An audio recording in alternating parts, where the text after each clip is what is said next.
I figured I'd turn this thing on a minute or two early. Adam's on his way down. He's just brewing a little coffee. It's first thing in the morning for Adam. It's first thing in the morning on New Year's Day for Kingy, who's going to be here in just a couple of seconds. I'm also letting the chat room kind of populate a little bit. So, yeah, just getting started. I'm fairly confident that one or both of my children will run in on the show at some point. So everybody prepare yourselves for that. And this little, sort of early start, whatever you want to call it, gives me an opportunity to remind you guys that, yes, even for our live shows, Bet Online continues to be the world's most trusted betting platform and your number one source for online betting. They've got the earliest odds, in-game live betting, and the ability to watch the action and the games as it happens. You can bet on football, NBA, college hoops, NHL, UFC, whatever you want to do. That's the place to do it. So head to Bet Online today. Don't forget to use promo code BELIEVE, BLEAV, for your welcome bonus on your first deposit. Bet Online, the game starts here. I see we've got a nice chunk of questions already coming in. That's great. That's perfect. That's the whole point of me turning this thing on. For those that are watching after the fact, fast forward a minute or two here as we just kind of settle in. At some point here in the next 1 to 2 minutes, I'm going to realize that I left my water just right over there. The bathroom's right over there. Now the dog is freaking out again. It's a scene, man. I don't want to do any questions before my good buddy Kingy rolls in. Happy New Year, everyone, by the way. This will definitely be the last show of 2024 for me. Kids are floating around, winter break. Anybody that, I don't know how people get things done when their kids are on winter break. I know that this is a phenomenon that's been going on since the dawn of time, but it's a lot, man. They're everywhere. They're all over the place. They need to be in. I gotta get these play dates going. It's a whole thing. Anyway, I don't have any basketball stuff to do to welcome you guys here. I would just humbly request a couple of things from you guys. Most important, I think, did I remember to put it? I don't think I put it in the show description. So I think I screwed that part up. Maybe I can go back and do it while we're talking, but that probably wouldn't help those of you that are watching already. If you go to the Old Man Squad YouTube page, so subscribe, that's obviously a big part of it. Subscribe, hit that like button while you're watching right now. But more importantly, go over to our YouTube page and look at the upcoming shows. We have a trade deadline show coming up on February the 6th that is going to roll from morning until after the deadline goes. It's got 125 pre-likes right now, and I want to try to get to 1,000 before the show actually airs. My boy Kingy just dropped into the lobby, so I'm going to throw him in here. I'm just getting things going, man. Happy New Year, bud. Yes, recording from the future. 2025 is no different. It's exactly the same. It's exactly the same. Yeah. Exactly the same. Players get hurt. Players come and go. Yeah, I don't know. I got about half a day left before we crest into the new year. So I got some time to really enjoy these last few juicy moments of 2024. What did you guys do last night to ring in the new year? Just so I know what I'm working up against here. Not much. No, we're too old for big celebrations, so we just went to a friend's house. He lives on a farm, so we just go there with the kids, and they go and play with the horses and the sheep and the geese and all the animals that are running around there. And then what's the cockatoo situation like right now?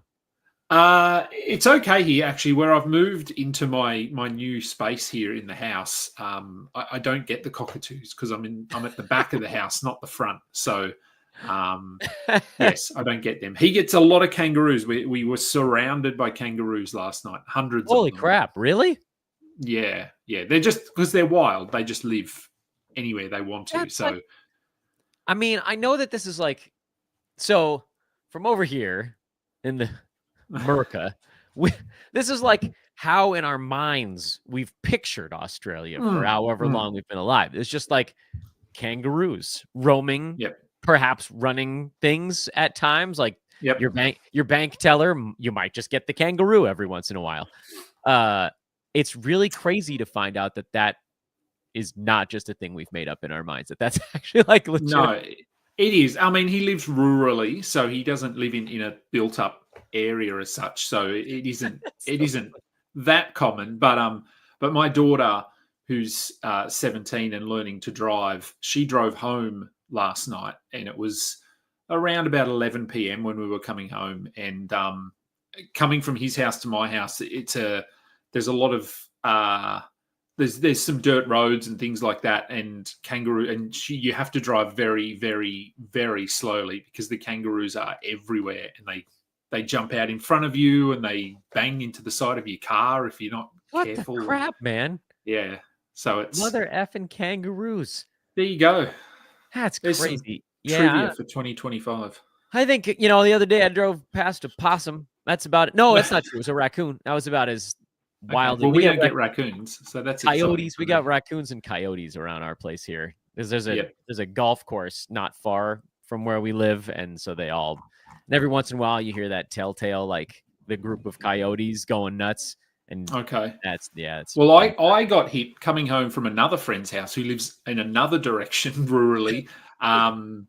So 6 months ago, my car I got run into by a wild boar. So a oh massive damn! pig did a lot of damage to my car. It I had to would bet go.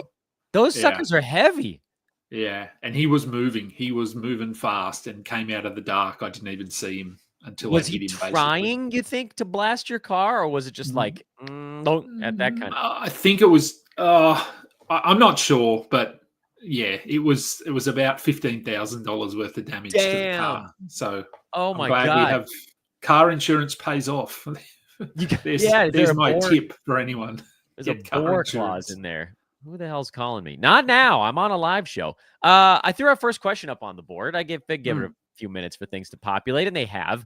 Mad Max Geo says, should I trade Goga Batadze? And if yes, what can I get for him? Adam, I'm going to let you go first because I realized I totally forgot my water. Okay. Should you trade him? Well, you can always try for a trade. I probably wouldn't. I just think he's one of those guys where you're not going to get value back at this point because he isn't proven. I think he could be top 50, top 60 rest of season, but I'm not sure you could move him and get a top 50 player back because people are going to be skeptical. What about when Paolo comes back? What about when Franz comes back? Is Wendell going to take his job? I would probably just ride it out with Goga. I'm with you. I'm gonna draw. Well, I don't know how many questions are eventually going to come in. I'm guessing a lot. So I might just have us trade off answering as opposed to double dipping on the same one. I don't know. We'll see how it goes. If we end up going too fast, then we can go back to talking about what animals we've seen. Dan, did you accept the Jokic trade offer? It's sitting, man. I haven't yet. So, for those that missed what this is in regards to, I sent a tweet out this morning. I'm in a lot of Yahoo public prize leagues. And so a lot of the time I can just kind of sit and trades show up. And the one that came to me, I have one team where I have Nikola Jokic. Obviously, I'm very happy about that particular result of getting a nice early draft pick. I was offered Cat and Harden for Jokic, which, I mean, that's enough to make you think about it. Like, you're talking about a mid-first rounder and then a guy who, if he gets his efficiency straightened out even a little bit, could be a late first rounder, second round kind of guy. I'm leaning towards no on that one. Jokic is so unbelievable that, like, I don't know. Maybe folks on Twitter were saying that perhaps the Harden owner thought he might get worse when Kawhi comes back. I actually think Harden might get better when Kawhi comes back, because then defenses will have anybody else to key on these days. And you can see they're like all keying on Harden, so Norman Powell's going crazy. I don't think I'm going to do it. It's just so hard to rebuild what you give away when you trade Jokic. But I'll admit, I'm giving it some serious thought. Adam, we'll come back to you. I'm just going to go in order here. Are we taking Santi seriously? Obviously, he's hurt right now. This is a triple question. Adam, I'm sorry. You got nailed with the triple blast. Is Goga now climbing into a top 15 center list? Is there a chance your game plan for Pat Williams might one day be same as Kawhi? This is three very, very diversified questions. Mm. Uh, have at it, my good man. God help you. All right. Well, Godspeed to me. Are we taking Santi seriously? Uh, probably, probably depends what your version of seriously is. I think. I mean, I've talked about him on my show as probably the longest stream in history because we streamed him in from night one, and he's just found a way to play minutes through injuries and all sorts of things. Now he's injured himself, but the Grizzlies they're injured. We thought that last year was bad. They're still dealing with a ton of injuries to guys. So I think he just has to be rostered. I guess the question is now, he's injured. When he comes back, does he step into that same role, or will he slide down the pecking order a little bit as guys get healthy? I think I'd probably try and hold him if you can, but the ceiling is still pretty capped for me. He's not going to be a top 50 player or anything like that. Is Goga a top 15 center? I mean, I'd have to go through and have a look at like who are the other 14? who were the other centers, which I can sort of do quickly here.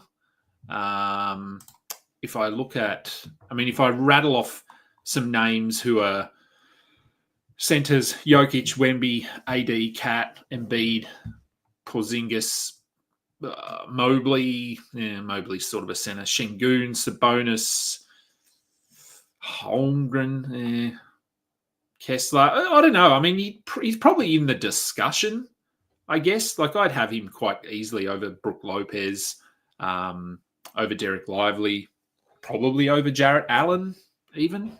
I don't know. So he'd be in that discussion for me. And do I view Pat Williams same as Kawhi one day? No. That one's pretty easy for me. I don't think I view Patrick Williams in that same light. I mean, we've seen a pretty good sample size of what he can do, and I don't think he's getting to where Kawhi is at all. No, I completely agree with you on that one. Air Dunks. I was offered OG Anunoby for my Jakob Poeltl in a trade. 8-cat, game cap, roto league, blocks, field goal percent, free throw percent, scoring are all competitive categories. Do you see Poeltl being shot down or OG breaking down first?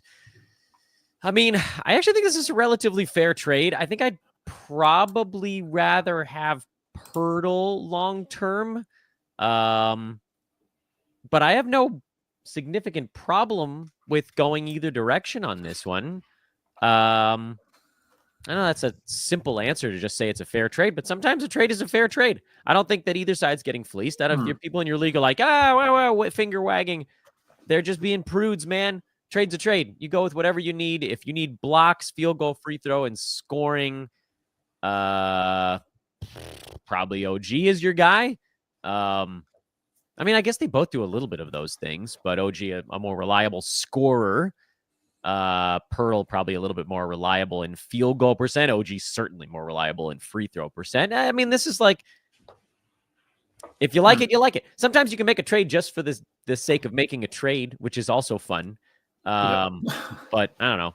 I got a much easier question than you did. Adam, back to you. Graham says, what's your favorite Thunder streamer in this 4-game week? Yeah. Probably. Does Dort count, or is he too rostered to be a streamer? He counts for me because I don't think he should be rostered, but I know he is. that might answer the question.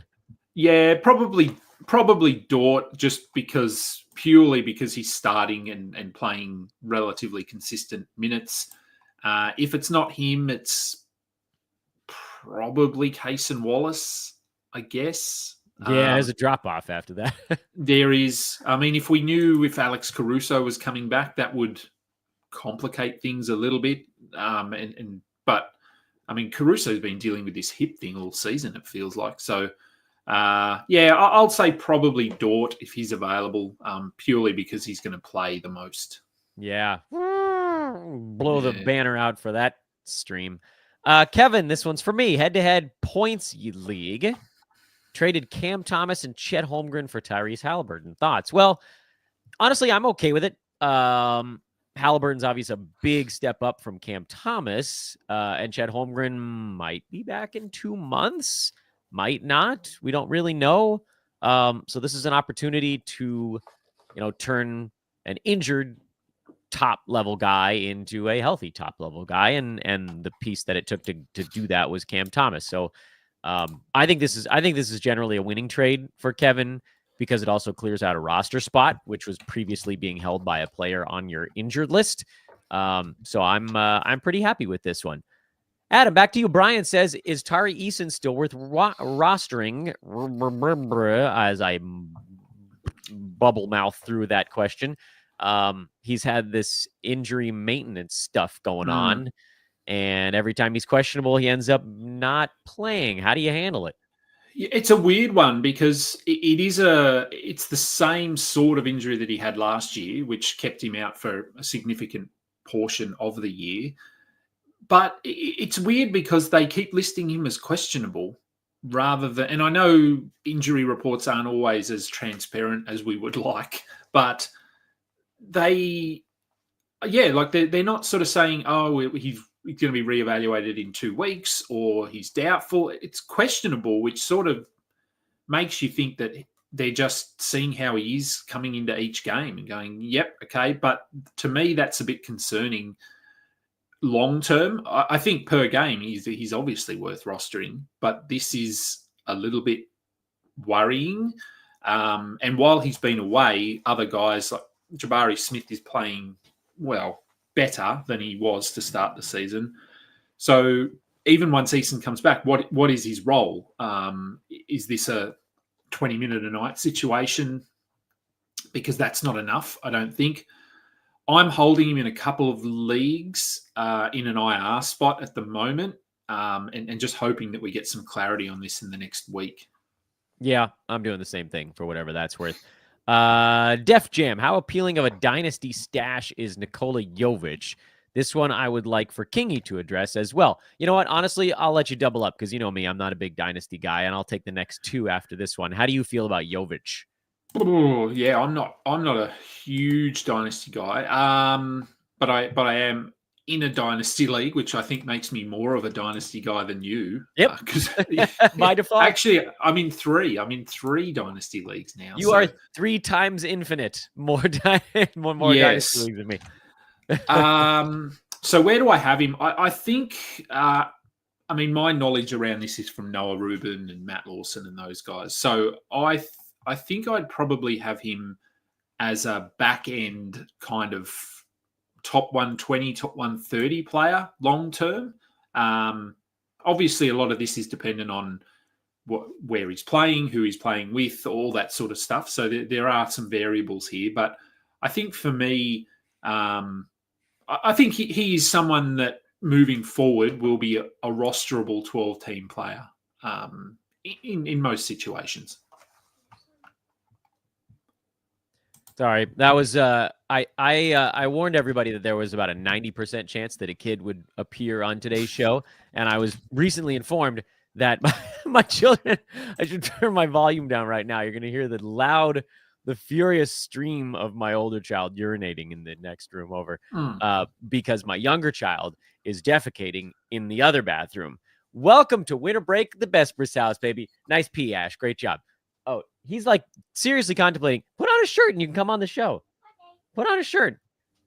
Kid's just walking around with no clothes on. Get out of here. Should I trade Julius Randle for Mikal Bridges? If I'm in a category league, my answer is yes. Almost without disclaimer.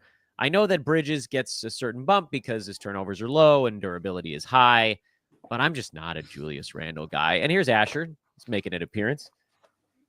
With a shirt on. Nice. With a shirt on. With a shirt on. Minecraft shirt. It is a Minecraft shirt, yes. Asher, what do you think? Should we trade Julius Randle for Mikal Bridges? Maybe. You got to say it in the microphone, though. It's probably as useful as our answers. Okay. All right. I said I would double up because you had to do 2 in a row. Daniel Gafford is on kind of a roll. I kind of feel it's time to sell. Who can I get for him? This question might be 15 categories. I don't know about your 15 categories, Mad Max.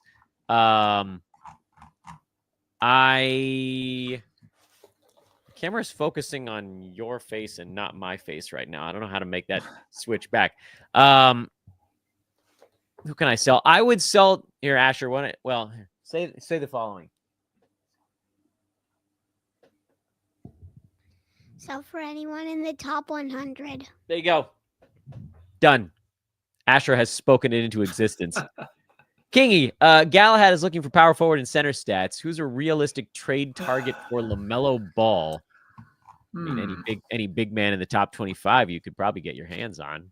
Yeah, I think so. I think LaMelo, we're already seeing some of these cracks starting to appear with injuries. So he's probably a little bit of a buy low at the moment.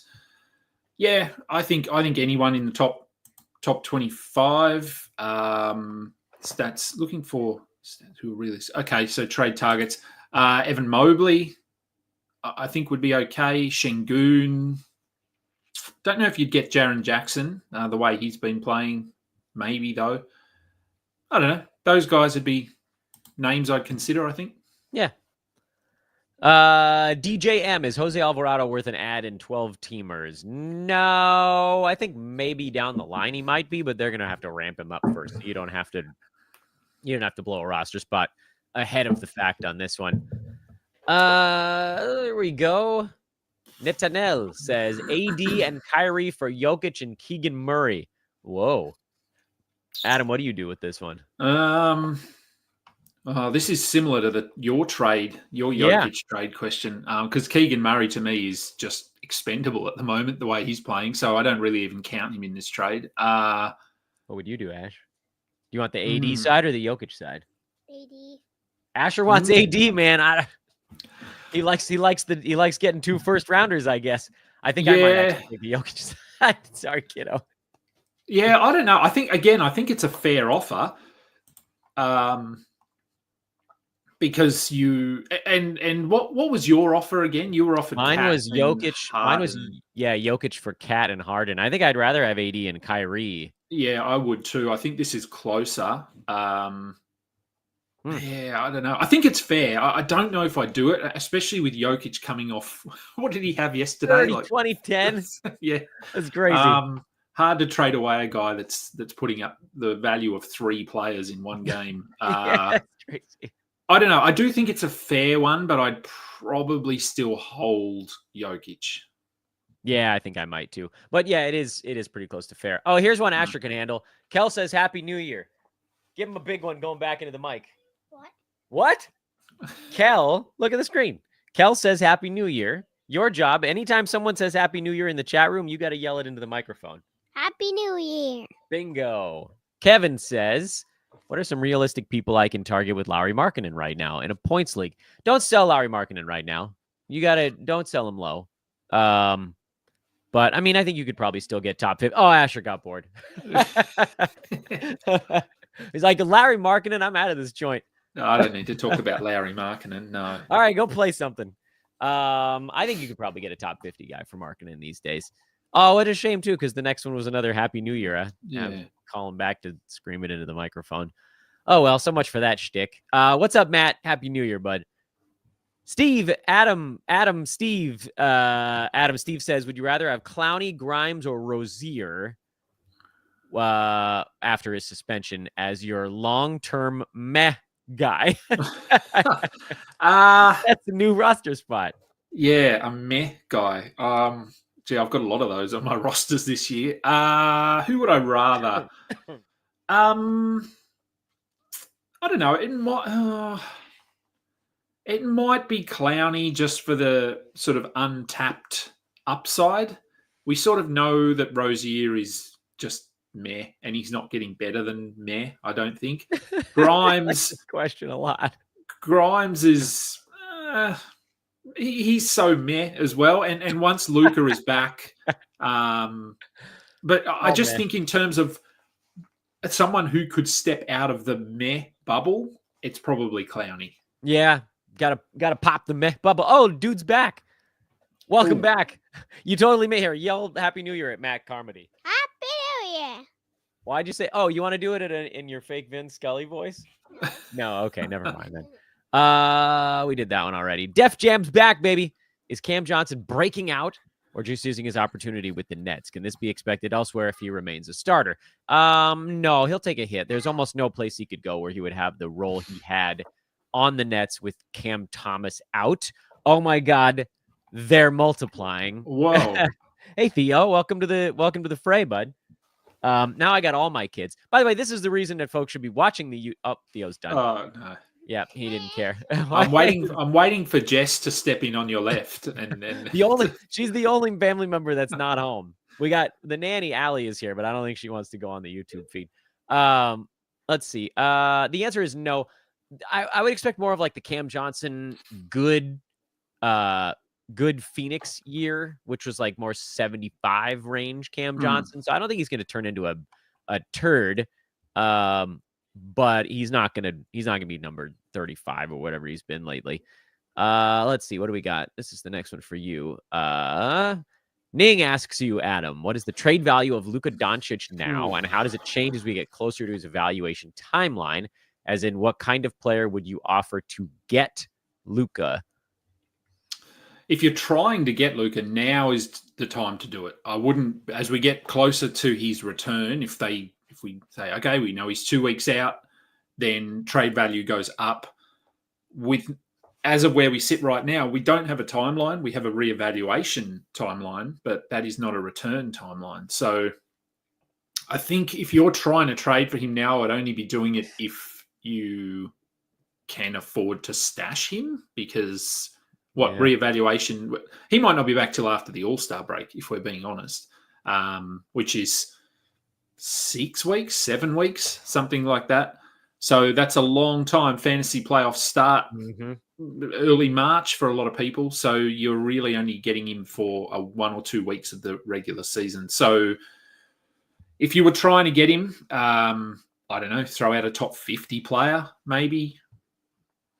I probably wouldn't go a first, second rounder, maybe not even a third, but I think a fourth rounder, fifth rounder might be okay. This worked out well from a timing standpoint, because the next one's a dynasty question, so we get to alternate properly. For Dan only, what would you offer for Embiid now or a bit later in the season? I know and Adam would never make an offer for Embiid. Guys, Ning, I have bad news for you, but we missed the window. This is why 3-4 weeks ago I said this is the time. Go see if you can get him for like a 55 range guy. And by the way, he was being given away for anyone with a pulse a month ago when it looked like he might not play. And I don't want to go too far down this thing because we're trying to get through a lot of questions, but your team can survive if you give up a 5th round pick and get nothing back. That was the worst case scenario in the Embiid trade. Now it's going to take you probably a 2nd or 3rd rounder to get him. And I would not give up that much for Joel Embiid. I'm a maniac, but I'm not that crazy. This is more a window to see if you can get a 2nd rounder back for him. This is to see if you could sell Embiid and get a really, really good player back. If you can't get a top 25 guy back for Embiid right now, I would hold. And if you can't buy him without giving up a top 25 guy, I wouldn't bother. And that's where I stand on Embiid. Dynasty questions for you. What are your thoughts on stashing Deron Holmes? Oh, you'd have to be in a deep one. You'd have to probably be in a 20-teamer at least to be stashing him, I think. Anything deeper than that, you can just throw him on your bench, especially if you're a rebuilding team. If you're a team looking to compete now, probably not. But if your timeline is, hey, I'm going to win in 3 years, then I think you could throw him on the end of your bench in a maybe an 18-teamer, but 20, 24, 30, any deeper than that would be fine. Let's see, Asher, I think this question's for you.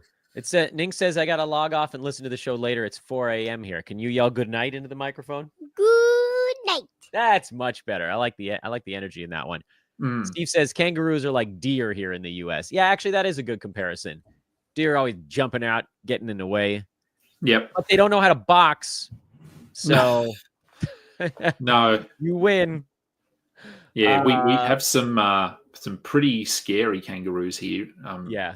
They're big boys. Although a buck could Yeah. do some pretty good damage.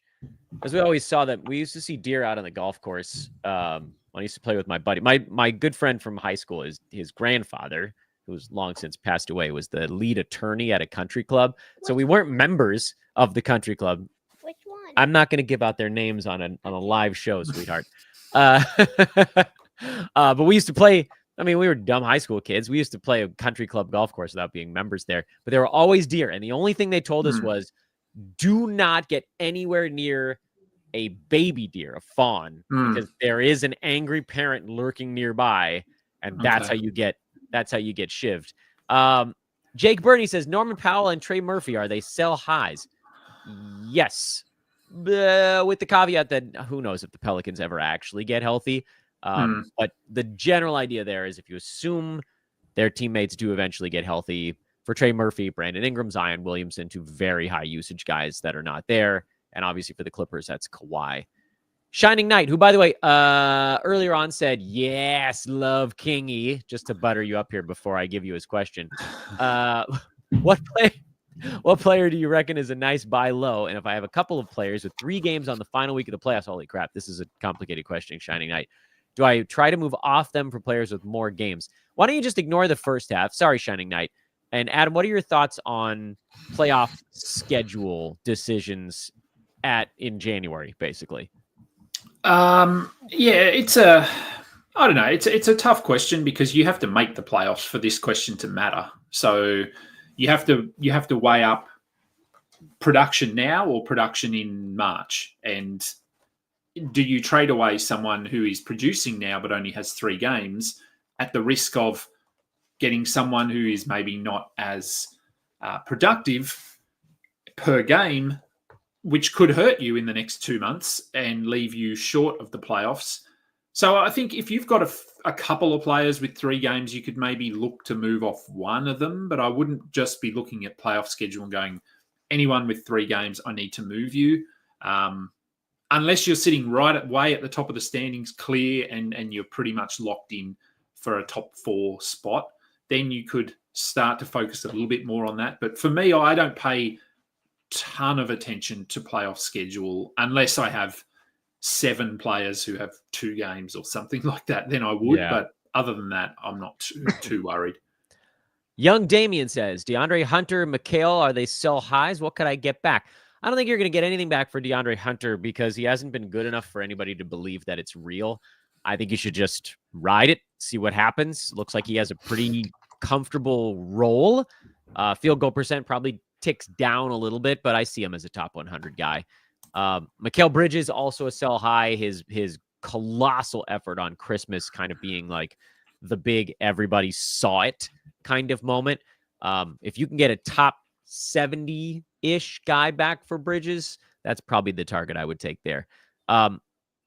You've already told me how you feel about Keegan Murray, but Skinger asks, is he a drop in 12-teamers? He's really close. I'm not going to go off on a Sacramento rant, but yeah, I mean, I watched them play yesterday, and in the first quarter, I think he touched the ball once. So he shouldn't be a drop because he's good enough to be a top 80 player, I think. But just the role he's in at the moment with the build of the roster, he's not touching the ball. He's not getting opportunities. So if you can hold him, I would, just in case. But if not, I'm okay to move on. My kid's making all kinds of faces. I don't know if you're looking at our screen. It's extremely distracting. I am. Adam has older children, so he's lived through this nonsense. You goof. You little goof. Asher, you want to try your hand at no, I'll find you a better one. I'll take this one. Jeffrey, I traded Mikal Bridges and Miles Bridges for J-Dub and Io DeSumo. Did I do okay? Absolutely. You smashed. You got a top 25 guy for 2 guys that are nowhere near that. Absolute destruction. Well done. Dutch Kills. Adam, Wemby and Vassell for Jalen Williams and Donovan Mitchell. That's intriguing. It is. This is a lot like the Jokic trades. Yeah, a little bit, except all 4 players are relevant here. Vassell is relevant. Ooh. Man, that's Yeah, a tough one. It is a tough one. Again, I think it's a Like- fair offer. Yeah, and if like we're with just Jokic, looking at with Jokic, you've got all those categories that he's just destroying everyone in. Wemby, obviously, you have that sort of one like really mondo category. So I know they're like from an overall Z score standpoint, they're pretty close. I still value Jokic more than Wemby. I don't know, man. I think I'd probably stick with Wemby in this one, but damn, it's close. It is very close. I think given that Wemby does have so much weighting he's very good in a lot of categories, but as you said, blocks are beyond elite. So this one would maybe even just come down to the simple question of how desperately do you need blocks? If you don't need blocks, I think you could probably take the J-Dub Donovan Mitchell side. But if Wemby is just winning you blocks and it's a crucial category, then I'd probably stick with Wemby. Asher, what would you do? I would stick with Wemby. Say it right into the microphone. I would stick with Wemby. There we go. Asher likes Wemby. I think we're all on the same page here. Yeah. Ricardo says, 14-teamer. My worst player is Draymond Green, and I'm comfortable leading my league. Would you drop him to open a roster spot to stream? 14-teamers, I don't think I'm dropping Draymond. 12-teamers, I might. He's been dookie. He's been dookie this year, Ash. I know you would have thought because the name power, but he hasn't been very good this season. 14-teamers, I probably hang on. Cap says, is Kawhi Leonard top 20? I'm sorry, Adam, I got to take this one because everybody knows Kawhi Leonard is sort of, I think he's the guy that you can see dunking in the background on our logo here. Per game, yeah, probably. If you eliminate the first like 3 weeks where he's going to be playing 16, 18, 19, 20, 21 minutes. As soon as he clears about, I mean, he's a top 100 player in probably 18 or 19 minutes a game. And then obviously full bore, he might be a top 5 guy this year. How long does it take him to get to full speed, I guess is the question. So maybe the answer is no. He might not be a top 20 guy because there's probably going to be 10 to 15 games where he's averaging 20 minutes a ball game. But I mean, once he's cooking, then absolutely. I'll give you 2 in a row now. Sam Bender asks you, Adam, how do you evaluate 2-for-1 trades? Is a top 10 player worth 2 top 30s,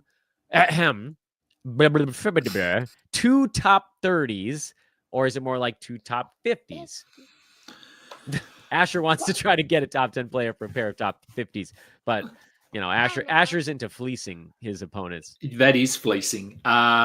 Yes, a top 10 player, well, even a top 10 player can be looked at in a couple of ways, because if you're looking at a top 2 player or top 3 player, it's going to take a lot more, as we've discussed in multiple trade scenarios here. It's going to take a lot to get Jokic or Wemby, and I'd probably have Shea in that discussion.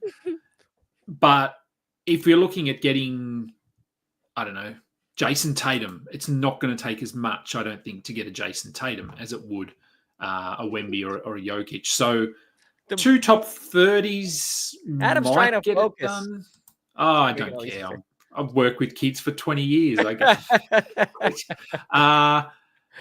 2 top 30s might get it done. People usually value top 10 players, rightfully so, quite highly. So it is hard. You wouldn't get them for 2 top 50 players. I don't think you'd be like we saw in that other question with, even in your Jokic trade, you've been offered Harden and Cat, who are 2 top 20, top 15 players. Yeah.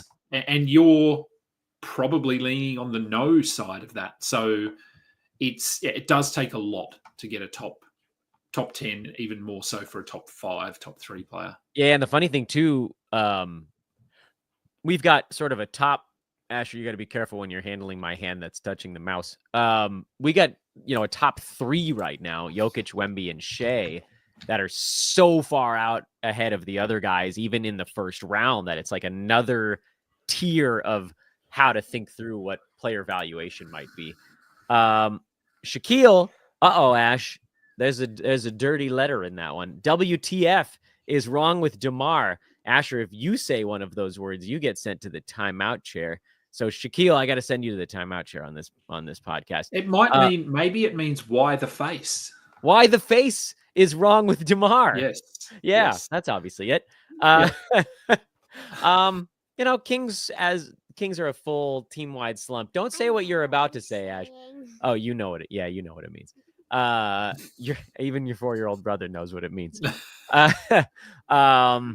You wait this one out. DeMar's a small buy low for me. He was never going to be as great as he was when the season started, but he's also not going to be nearly as bad as he's been lately. You are an odd child, my darling boy. Hinny Minnie says, I usually always have a streaming spot, but not sure right now. Is having a streaming spot a must? If Emmanuel quickly comes back, I have to drop either. Buddy, I got to stay in front of the microphone. Bilal, Trace Jackson Davis, Goga Batadze, Tyus Jones, or Derek Lively. Man, Adam, I don't know about you, but I don't think that this team can really have a streaming slot right now. They got to try to make a 3-for-2 kind of trade or something. You can't drop those guys. No, I don't think so. I think if they're your worst players, you probably don't need a streaming spot. I would just try and. I mean, we still don't know when Quickly's coming back, but chances are, Lively's injured at the moment. Koulibaly's had a couple of dings. So, yeah, I don't think you need to stream. If your team is that good, you don't need to stream. I'll give you the next one because, as you can see, I have my hands full a bit over here at the moment. Michael Mendes would like to know if you can drop Tobias Harris in a 10-teamer, which actually does make that a more reasonable question because 12, the answer is no. Would you drop him in 10? I think I'd be okay in a 10. I don't think you have to. I don't think you have to look at him and go, I just need this guy off my roster. But the waivers are probably a little more juicy in a 10-team league. So, yes, you could open him up for a streaming spot or potentially grab someone who's going to give you a little bit of a higher ceiling. Tobias has been pretty underwhelming this season. Steve says, is there any update on Emmanuel Quickly? He's been a very annoying 6th-round pick. He has been an annoying pick. And no, there hasn't been an update on Quickly. So we can just buzz past this one to the question that I know is going to make my son very happy. Shining Knight says, you got to read this one, though. Asher has the best advice. Thank you, Shining Knight. You're an enabler. Jovan says, I'll take this one since I sort of got a non-question before. Giannis and Sabonis for Embiid, Luka, and Vucevic. Wow, Vooch, Luka, and Embiid for Giannis and Sabonis. This is a serious mega blockbuster of a trade. I mean, Lord, I guess it comes down to whether or not your team can handle Luka's absence, right? I think so. If you can, you got to take that side. If you can't, then you can't. Yeah, well, you've also got to deal with Embiid missing another, 15 games at least, 10, 15 games. So I'd stick with Giannis and Sabonis only because of the chance that, as we said, Luka could miss 6 weeks. Embiid is not going to play back-to-backs and continues to get random injuries. Vooch, I think, is starting to settle back into what we thought he would be after that hot start to the season. So I think I'd go Giannis and Sabonis here just because of the injury risk.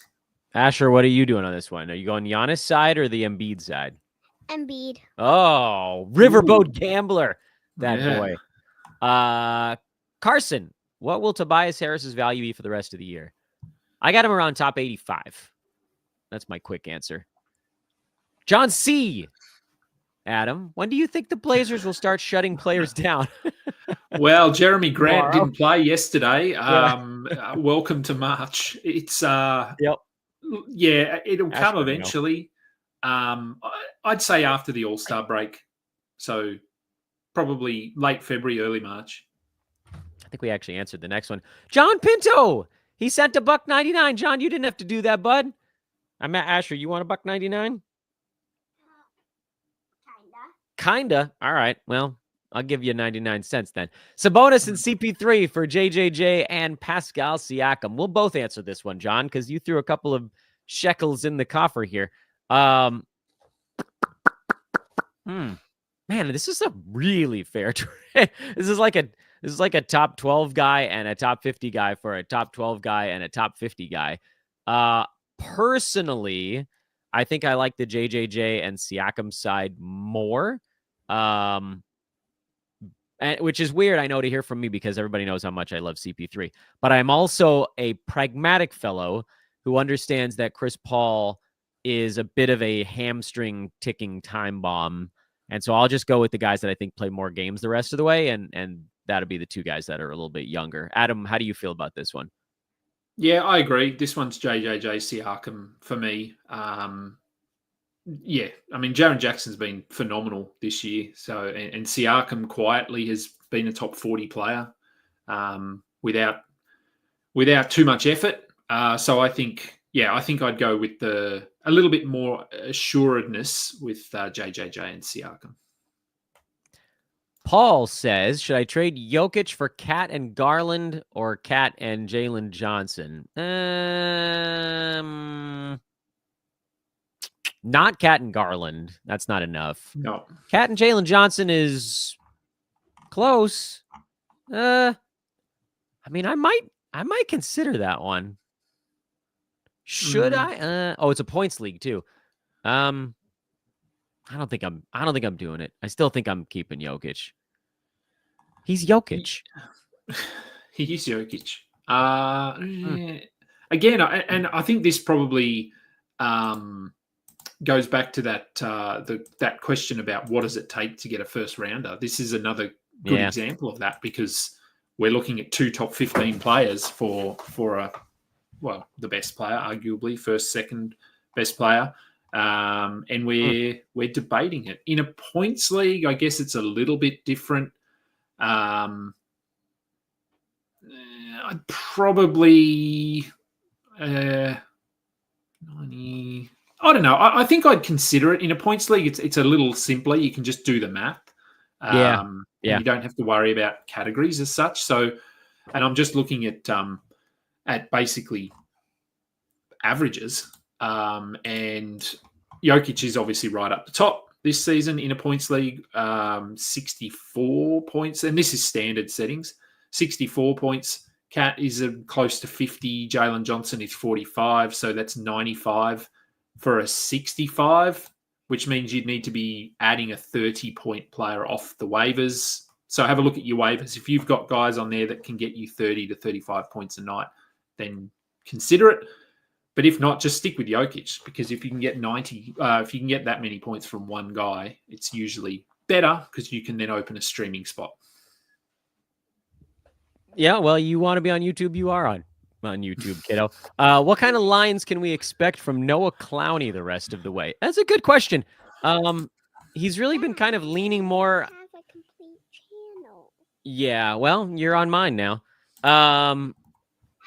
This is an interesting one. Adam, what do you think? Because he seems like he's leaned more into scoring here lately and less into the other stuff. Yeah, I think we sort of saw him as a flyer coming into the season based, well, largely on what he can do defensively, and we haven't seen that yet. As you said, he's been more of a scorer.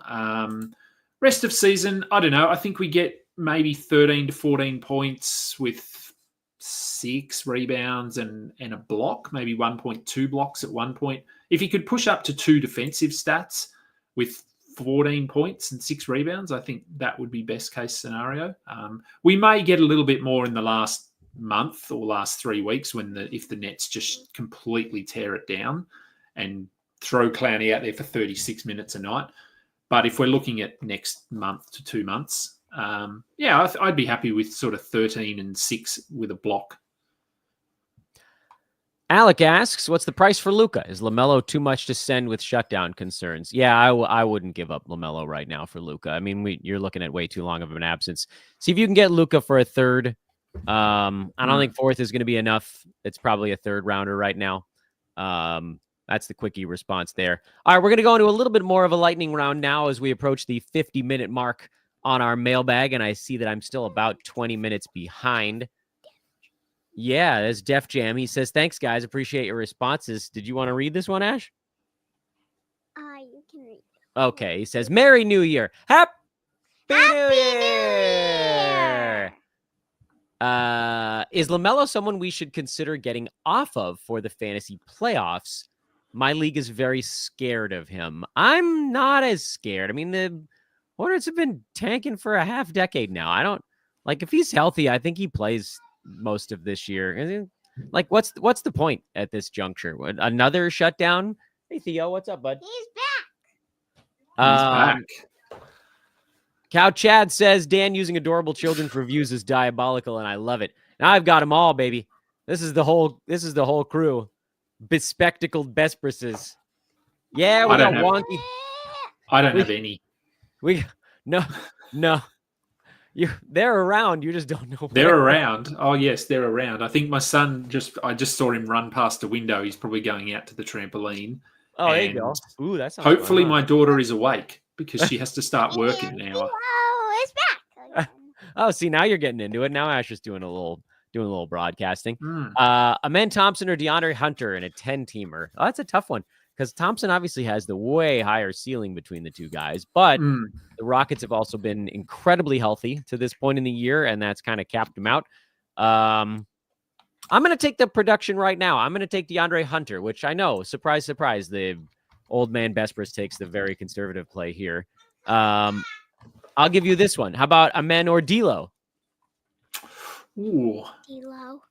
Asher wants D'Lo. D'Lo, according to Asher. Yeah, again, Amen's been good, but not. I don't know. He's just reliant on others being injured at this point, which I don't like. D'Lo, we just don't know what Brooklyn are going to do with him, do we? We don't know if they're going to play him 35 minutes and just say, yes, go out there and do whatever you want to do. We need to see him play one game with the Nets, I think, before you make this call. I think I'd probably go D'Lo. I think he's going to play starters minutes in Brooklyn. But yeah, no, that doesn't really bend side to side. But Asher, sweetheart, you can sit here the whole time, but don't snap the microphone off the cable. Let's see.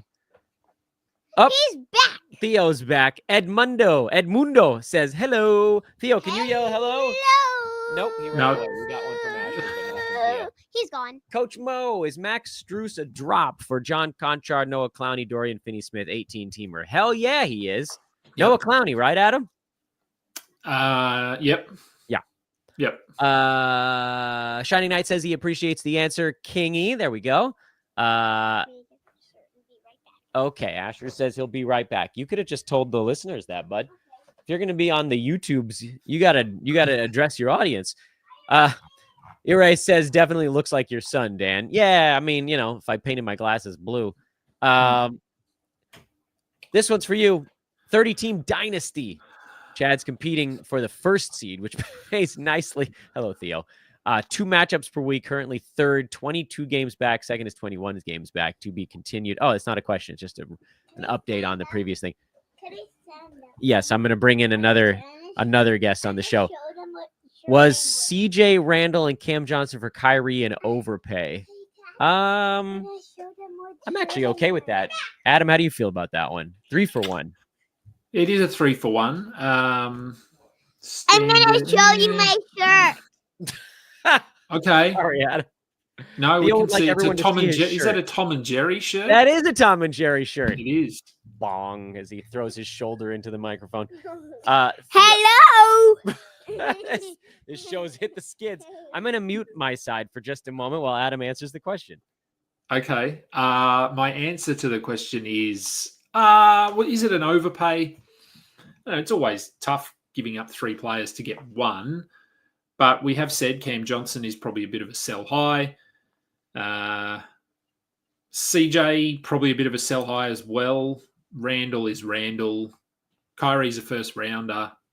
I think it's okay. I won't say you overpaid. I think it's a pretty fair offer. I can't move to the next question because Dan's controlling this. No. There we go. Yo, Dan and Kingy, 10-team, 9-cat. Theo, I told you if you touch things, I have to send you out. If you talk, you're fine. Can we drop Yusuf Nurkic to add Trace Jackson Davis? I'm totally fine with that. Here we go. Here's the rest of that dynasty question. Should I break up my Knicks trio of Mikhail, OG, and Josh Hart for lineup variety? So basically, this question, Adam, how do you feel about having multiple players on the same team? Personally, I actually don't mind it. I don't mind it. The Knicks are probably, they're a very unique situation because if any one of these three gets injured, the other two get a bump because we know the Knicks will just run a 6-man rotation or a 7-man rotation. So if OG gets hurt, McHale and Hart do a lot more. It's not like with most other teams where if someone gets injured, someone on the bench steps in and plays more. That just doesn't really happen for the Knicks. So I think I'm okay with just leaving this because if, as I said, one of them gets injured, the other two are going to be better. Okay, I'm realizing that we are about 20 minutes of questions behind, but I want to see if we can get this done in about the next 5 because Adam has a whole New Year's Day ahead of him, and also things have devolved into, I'll call it relative chaos over here on the Besbris side. DeJounte Murray and Alperen Şengün for Trae Young. In my mind, that is an overpay. Amen and Dyson Daniels for Paul George. Oh, Adam, I know you think that's an overpay. Oh no! Look, it's okay. I think it's okay getting Paul George back there. Dyson has been very good, but a lot of his value is tied to steals. So I think that's okay. It is a buy low opportunity for Paul George. So Keith says, thanks for coming on the show, King. He wanted to make sure you got your props there before we kept rolling. Should I try and sell high on Russell Westbrook? I don't think you're going to get anything for him. So I would say just hold on that one. Theodore, you got to take your turn, bud. Oh my God. Things have really fallen into full chaos mode over here. Should I drop Grimes for Shake Milton? 4 games, Pippen or D-Wade in a Yahoo points league? Yeah, I think I'd go Scottie Pippen Jr. Guys, I can't. Okay, we've now gone too far. There they go. I'll answer this one while Dan's dealing with the little ones there. I would drop him for Pippen probably because Morant is out, Smart is out, Laravia is out, Aldama is out. So I think I'd be okay dropping Grimes for Scottie Pippen. Probably not for Milton and probably not for Wade. Yeah, things got a bit out of hand. I had to banish the youths. Should I drop Zach Edey for Mark Williams, Eve Misi, or Trace Jackson Davis? 10-teamer. Yeah, I mean, I figured it had to be. Give me Mark Williams, man. He's rolling right now. Mm-hmm. Rolling. These are all good choices, though. Who are some shutdown risk players for the playoffs? I mean, without just listing names, Adam, I assume we're just looking at the teams that are racing to the bottom, right? And you look for basically anyone who's been in the NBA for more than about 4 years on those teams. That's pretty much. So the 2 names you've got there are good examples. If anyone's watching Toronto play today, they may just shut down the whole franchise. They just lost by 54 points to Boston. Oh, dear Lord. It was, it was such, I tweeted out something about this. They scored 12 points in the first quarter. They missed their first 14 3-point attempts. It was disgusting. Boston did not play well and they won by 54. So yes, anyone on the Raptors, the Wizards, the Blazers, the Jazz, the Pelicans, as you said, who have been in the league long years and who aren't playing for anything. So not playing for trying to bump up their value or anything like that. Jeremy Grant, perfect example. Yep. Tyler wants to know Asher's favorite video game. I think right now it's probably either Mario Kart or Minecraft. Good choices. Do the new participation rules prevent end of season shutdowns? No, teams are going to do what they're going to do. Yep. It's going to happen. Let me see how many of these we got going still. You know what? I think we can catch up. Let's go as fast as humanly possible here. What is the worth of a streaming slot in a standard 12-team league? As in what point is your worst player not droppable to stream? Is it top 80, top 90, whatever? I would not drop anyone inside the top 100. That's where I'm at with that. Yeah, I'm about the same. Yeah, top 100. We did this one. Thoughts on Cam Thomas and DeAndre Hunter rest of season? Thanks for great advice, guys. We'll go lightning round here. I think Cam Thomas with Cam Johnson and Dennis Schroeder gone probably pushes more like 75 range instead of 90, maybe a little bit higher. DeAndre Hunter, probably maybe just a little bit back of that, more like 90 some odd, something in that neck of the woods. Adam, what do you think about Chet Holmgren for Tyler Hero and Julius Randle? I'm personally, I'm fine with it because I don't know if that dude's coming back. Yeah, in terms of value, I don't think I would do it. But with Chet out for however long, then to get two guys that are playing big minutes and playing reasonably well, I would do that. Yep. If your team has multiple week injured players, so guys out for long term, is it better to lose the weeks and hold, trade the guys at lower value, or bundle with an injured player for someone else? I mean, this one's super team specific. I wish we could give perfect advice that applies to everyone. Like, my preference would be A, then C, then B. If you were going to try to see this thing through, like, just hold on, try to lose as little as possible. If that doesn't work, see if you can sort of like attach them to someone and not take a massive hit in their value. And then obviously the hammering the panic button is option B of just selling them off for parts, basically. Yep. Who do you like between DiVincenzo and Nembhard? I want to say DiVincenzo because I don't know. I like him. Nembhard was pretty average today. I think I'd go the upside of DiVincenzo. Austin Reeves or Trey Murphy? Oh, I skipped a question. Sorry, I'll come back to that. I'll go Trey on this one. Adam, well, I guess we talked a little bit about Quickly earlier, so we probably don't need to double up on Emmanuel Quickly. Matt says Besbris and Shun should be a regular show. Well, you can see how it went. The first 5 to 10 minutes was pretty clean, and then it turned a little wacky. Jamal Murray and Josh Giddey for Trey Murphy, Ken Murphy III, and Isaiah Hartenstein. I think I'll go the Trey side here. Well, yeah, I think so. Yeah. Yeah, I think so as well. Yeah. We are making our way that direction. And says, great show. Thanks, bud. Thoughts on trading Paolo and Harden for Halliburton? I guess if this is 9-cat, I'm probably for it. If it's 9-cat, if it's points league, I'm not for it. Happy New Year. Happy New Year. Yeah, I think I'd actually rather the Paolo Harden side, I think. I love your streams. Yeah. Things you wish you'd hear from your wife. Thoughts on Jalen Brunson and Bam for Anthony Davis 10-team points league? Yeah, I mean, go get the first rounder. Yep. Who can I trade Christian Brown and Goga Batadze for? Nobody. Just ride him out. That's the thing. Yep. Should I drop Christian Brown for Emmanuel Quickly? Eventually. Yeah, I mean, if you can handle it, I think I would. You agree? Yeah, I think so. I think we've just had such a small sample size of Quickly that it's hard to get excited about him. But yeah, I think Brown has settled into a sort of a top 100, top 90 range. Quickly, I still think could be top 50. Agreed. DND Savage, what range of guys should I accept a PG trade in if it does come my way for 9-cat? Teams keep asking me like crazy. I've been trying very hard to stay solid. If somebody will give you a top 50 guy for Paul George, I would do it. Anything less than that, and they're trying to buy low. Yeah. Alex says, trying to build a package to buy low on Paul George. I didn't organize this. That's just the way it happened. I've got Beal, Cam Thomas, Jimmy Butler, Tari Eason, all of whom I'd be willing to part with. Maybe I should have Alec and DND Savage just talk amongst themselves, figure out which one makes sense.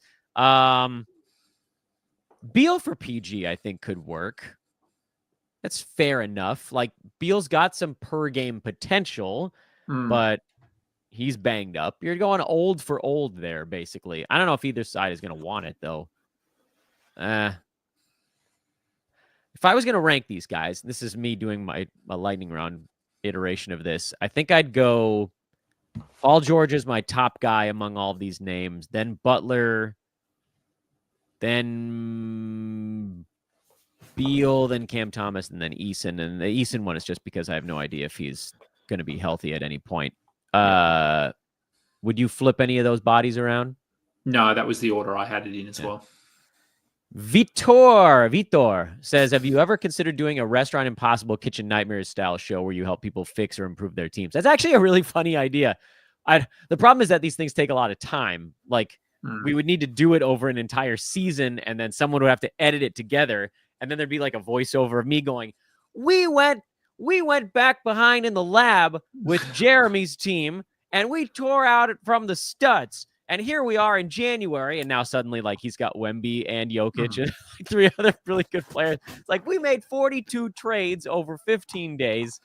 Yeah, that's a fun idea, but I think it'd be a full, someone who understands how to do video editing would also be involved in this thing. Are we just holding Claxton and hoping for the best? It's a great question. I am. Adam, are you also? Yeah, I think so. I don't have him anywhere, but no, neither do I.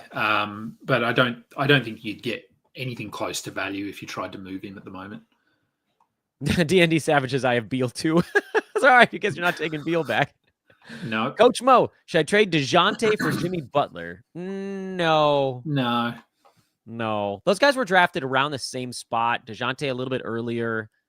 I think I still have them roughly in that same separation. And now Jimmy's got this whole, is he going to get traded cloud hanging over him?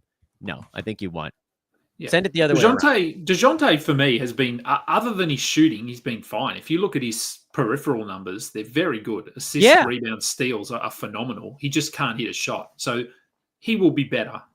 Oh, yeah. And he's at 2.6 steals. He's quietly like the other Dyson He's no Daniels. Dyson Daniels. Let's get that to be clear. But kind of a poor man's Dyson Daniels, really. Yeah, that's right. Yeah. Traded for each other.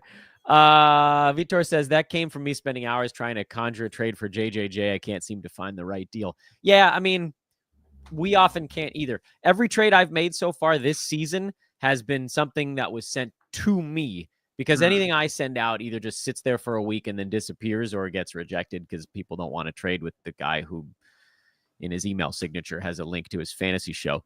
Henny Minnie says, maybe I should change my email signature.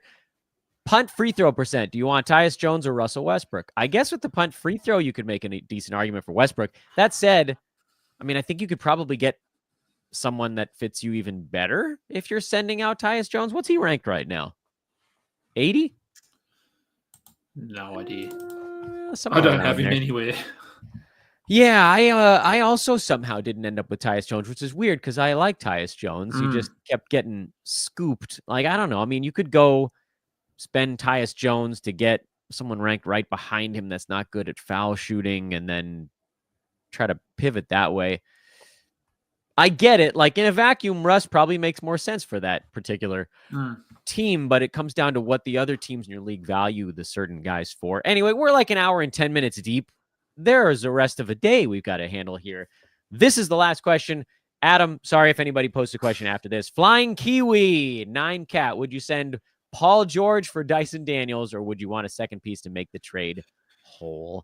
Like a second piece coming back with Dyson Daniels? I guess the question is, like, do we think Dyson Daniels is now a better fantasy player than Paul George? Because he certainly has been so far this year. I think this is a very good example of, are we looking at rank or are we looking at overall skill set? Because rank, I think, yes, Dyson Daniels' steals alone are going to have him inside the top 40 because he is way ahead of the competition. Overall skill set, no, he's not, because Paul George will score more. So I think it's probably fair-ish, but I would try and get a second piece if you had Paul George. I just wanted to see where you were going to go with that one. Dyson Daniels, for those that are uninitiated, I know that you can't see it, but just off to the side of Kingy's camera are 4 Dyson Daniels fat heads, just lined right up. And they're not even different ones. It's 4 of the exact same Dyson Daniels fat head. And he's got them set up so it looks like they're kind of linking hands. This is entirely made up. Adam, obviously, really. We talked about it a lot leading up to the season. There were a lot of folks. Adam, you were leading the charge, but 4 or 5 analysts that were on this podcast were like, this is Dyson time. And, ooh, boy, is it ever. I lied. One more question. Lorenzo asks, what is the meaning of life? I mean, I think it's winning fantasy sports, right? I think so. Yep. This is one where we could have Asher Yeah, on I know. answering I mean, what's the meaning of life for Asher. It's like probably right quite now, simple. probably like baseball. Yeah, Yeah, here's the send Raptors to the NIT. Yeah, relegation. Let's consider relegation for tanking teams. Yep. We're done. Thank you everybody for the impromptu mailbag show. We went lightning round to try to catch up at the end there, and we did end up getting through every single question that was posted. Kingy, thank you for wasting 70 minutes of your New Year's Day with us here. You guys can find Adam on social media at Adam King 91. You can find his work all over the place these days. I think, didn't you just have a piece go out on RotoWire yesterday? Yep. Yeah, I have a couple that go up every week on RotoWire. Obviously, my shows and Twitter and Blue Sky. So anywhere, you'll find me. You guys know where to find the Kingy. I'm Dan Besbris at Dan Besbris on Twitter. Hey, take a second before you sign out. Go pre-like our trade deadline live show. It's going to be a lot of this, but my children will be in school. So this minus Tiny Dan's trying to steal the show. We're also going to be, and I got to send out all the invites, but we're going to have some of our favorite analysts, anybody who's basically awake and free throughout that morning will be popping on with us to break down whatever trades go down. It's going to be a hell of an event, 4 hours and change, depending on what breaks after the fact. That'll start around 9 a.m. Pacific time. So again, navigate over to the Old Man Squad YouTube page. I keep forgetting to put the link in the damn show description, but I'm going to remember now because as soon as I hit the end button, I'm going to go do that. Thanks to our buddies at Bet Online. Again, thank you, Kingy, you the man. Happy New Year, my dude. And Happy New Year, all of you guys, because I thought I was done doing shows until after the year turned, but I wanted to do one more. So Happy New Year, everybody. Thank you for everything that you guys have all done to help grow Old Man Squad and to make this fun for all of us every day. Au revoir to 2025. We out.